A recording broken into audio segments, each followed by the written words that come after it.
Hello, I'm Jennifer Snyder for Blitsy. Today I'm going to be creating an Easter card featuring Julie Nutting doll stamps and Prima watercolor pencils. If you've never used watercolor pencils before, you're going to be surprised at how easy they are to use. I am using a watercolor paper pad, and I'm using a water-resistant ink as well. The first stamp I'm using is a sweet little dog from the Dog Treats stamp set. The second stamp is Toby. He's darling as well. You'll notice I'm using Prima's acrylic stamp block to get a clear stamped image. This sweetheart stamp is called Adara, and she's getting stamped on the watercolor paper pad as well. My final stamp are the playful bunny ears found in the hats collection. For the little bunny ears, I decided not to use the acrylic block and found it easier to use my hand. I'm cutting everything out of the watercolor paper pad, and now it's time to color them in. The pencils are very pigmented, so a little bit goes a long way. I simply highlighted Toby's overalls, and that's really all I needed. The real magic happens when you use the water brush. That's what activates the pigment in the pencils. And that's just how easy it is.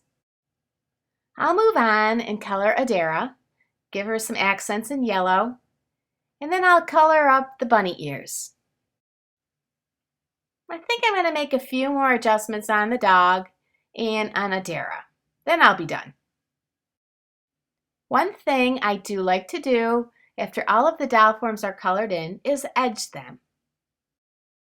I like to edge them because it gives their forms more definition. Makes them pop off the card or the page. I also like to add some shading with the chalk edgers in the hair and the dog and the browns, make them richer in tone.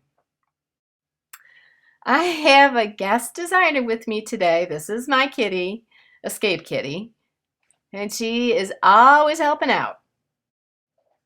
It's time to add the bunny ears to all of the characters. Little dab of glue does just fine. I'm using a pre-folded 5x7 card as the background. My layers will be from Julie Nutting's Blush 6x6 paper pad. I'm going to thumb through the paper pad and find a couple of layers that go good together.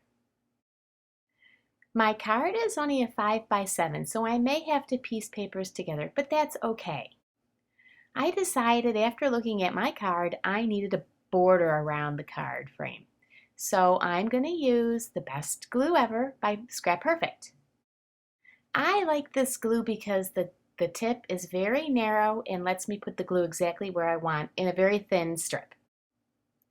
Quilling papers work really well too to make a fast frame. I grabbed a die from Wild Rose Studio. It's a die cut in the oval frame shape. The die reminded me of an Easter egg, so that's why I thought it would be perfect. I put a crease in the die also so that I knew where I needed to place Toby. Next, I printed out a sentiment from just normal, regular, everyday computer paper. I'm cutting it to size, and then I'm going to distress the edges. I'm going to use the watercolor pencils first, and then I'll dry it with my heat gun. I'll add some chalk edgers just to touch up the sides and give it a little more blush of color. To adhere my sentiment to my card, I'm going to use Prima's Art Basic Soft Matte Gel. I'm going to just apply it with a paintbrush. It does look white, but it absolutely dries clear. I love using the soft matte gel for purposes like this because it doesn't ripple my paper. Now it's time to pull out the embelly jelly. This helps me put small embellishments on my projects. I add a little bit of the embelly jelly to the wood wand, and I use it with the accompanying glue, the best glue ever. This wonderful tag team product helps me put those small, tiny embellishments on a page where I couldn't normally pick them up with my fingertips. There, my project is all done. You can see how easy it was to use the Julie Nutting doll stamps and the Prima Watercolor pencils. If you notice in my photos, I don't worry too much that the doll stamps don't lie flush against my project. I think this adds the charm to the doll stamps and your project. I hope I've shared just how easy it is to make something fun with these products. On behalf of Blitsy, I'm Jennifer Snyder, and I thank you for watching.